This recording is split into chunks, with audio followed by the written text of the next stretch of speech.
ये सबसे पहली बात तो ये है कि संभल की चंडोसी की जो जामा मस्जिद है वो कोई 50 साल 100 साल नहीं बल्कि 200-250 साल पुरानी मस्जिद है, उससे ज्यादा है।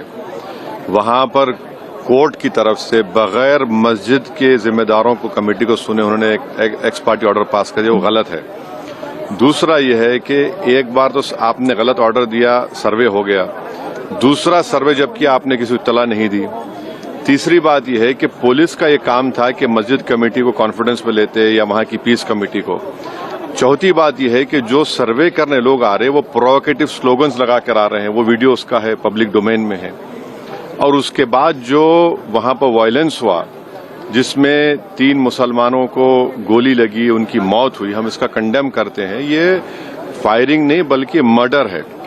और जब से बाबरी मस्जिद राम मंदिर का जजमेंट आया, जिस बात को मैं पर्टिकुलरली कह रहा हूं कि उस जजमेंट के बाद ये सब चीजें खुलेंगी और एक के बाद एक खुल रही हैं।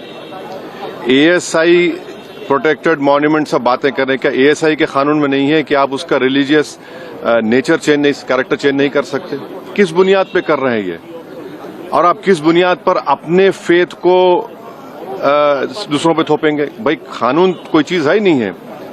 जिस दिन कोर्ट में सुनवाई होती है उसी दिन ऑर्डर हो जाता है, उस दिन सर्वे भी हो जाता है। ये तो 1948 में ऐसे ही होता है बाबरी मस्जिद में। तो ये जो फायरिंग हुई है ये फायरिंग नहीं है, मर्डर है।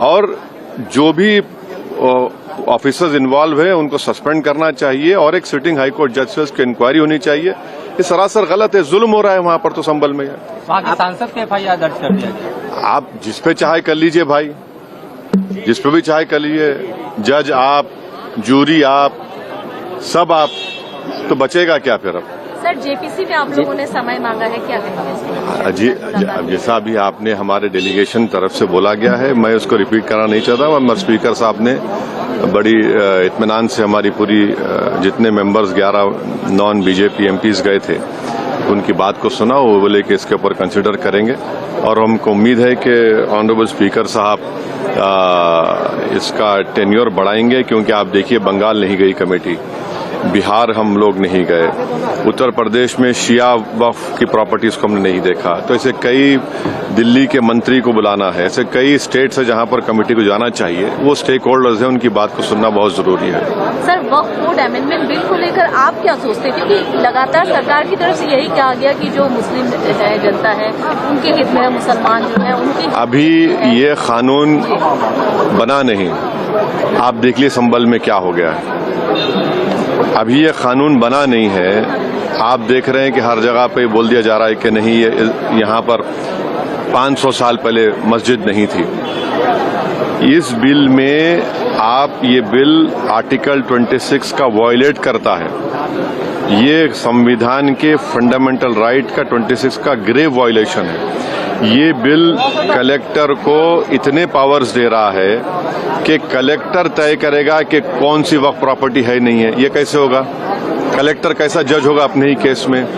तीसरा, आप किस बुनियाद पर इस बिल में आप नॉन मुस्लिम को मेंबर बना रहे हैं? जितने धर्म की बुनियाद पर, चाहे वो हिंदू धर्म के एंडोमेंट बोर्ड्स हो, चाहे दिल्ली का SGPC हो या उसका एक्ट हो, या क्रिश्चियंस के जो भी उनके धर्म के संस्थान हैं, वहां पर तो कोई उसी धर्म का आदमी मेंबर बनता है।